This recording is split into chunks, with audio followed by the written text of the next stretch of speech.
శ్రీమన్నారాయణుడు వరం ఇచ్చాడు, నిన్ను 14 నామాలతో పిలుస్తారు. దుర్గా, భద్రకాళి, విజయ, వైష్ణవి, కుముద, చండిక, కృష్ణ, మాధవి, కన్యక, మాయ, నారాయణి, ఈశాన, శారద, అంబిక.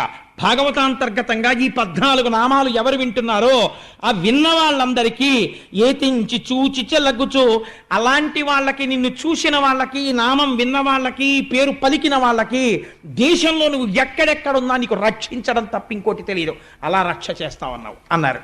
అందుకని ఆ తల్లి ఆకాశంలో నిలబడింది. దేవతలు, యక్షులు, గంధర్వులు, కిన్నెరులు, కింపురుషులు వచ్చి పాటలు పాడుతూ తల్లికి అగరుధూపాలు సమర్పిస్తున్నారు, నైవేద్యాలు సమర్పిస్తున్నారు. ఈ తల్లి ఇవన్నీ తీసుకుని కిందనున్న కంసుడి వంక చూసి ఒక మాట అంది. తెంపరివై బొరింబొరిని దేవకి బిడ్డల చిన్ని కుర్రలం చంపితివి, శిరోజిదియు బీరమే రల మీద నన్నొంపితివి.